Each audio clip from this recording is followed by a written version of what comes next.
Good morning, grade 9. Today's lesson is talking about chapter 19 in expansion of solids, liquids, and gases.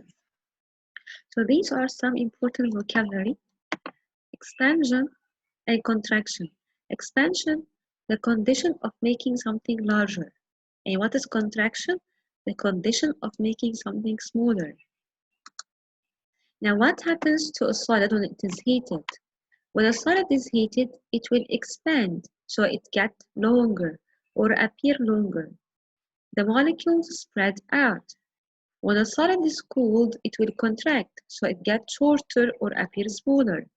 The molecules become tightly packed.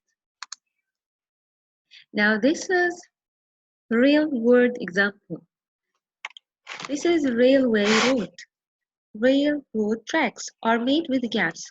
These are the gaps. Okay? Because when they are heated by the sun, extreme heat or friction from the train, they get longer. So they must have some spaces. What do you think would happen if the gap wasn't there? If the gap wasn't there, what will happen? It will expand also, but see, this is the expansion. So it's come bending or buckling, can cause the train to derail and crash. Okay.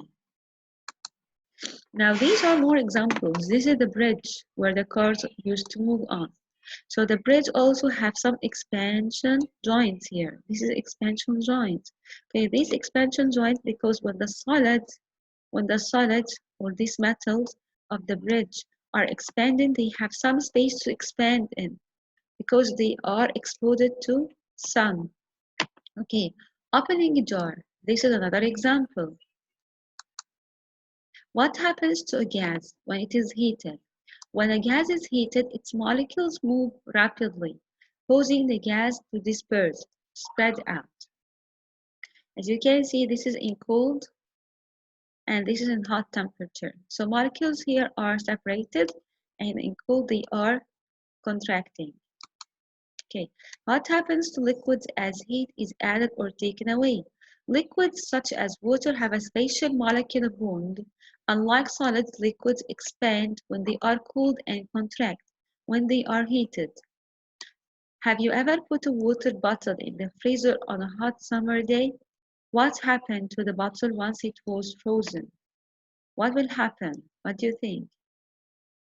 It will break the water bottle. It will break it because water will freeze and it will expand and then the water bottle will be broken.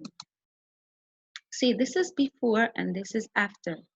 I can put the water from the tap on the ice cube forms in the ice cube forms and the water takes the same shape of the container of these gaps.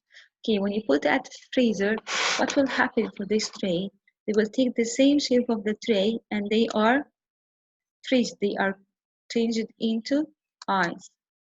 Now the real world damage caused by water. In the winter when it rains, the water seeps into the cracks in the roads and sidewalks. Once the temperature falls below freezing 32 degrees Fahrenheit, what do you think happens to the water in the ground? What will happen to the water when it freezes? It changes into ice. It changes into ice and start to break the street. Okay. These are the cracks what happens when ice is everywhere and it's expanding more and more and then hitting the street, causing some potholes, causing some potholes. Now these are the conclusions. So solids, liquids, and gases are affected by the change in temperature. Temperature can cause things to expand, which means get longer or larger, and also temperature causes contraction, which means get shorter or smaller. And thank you so much.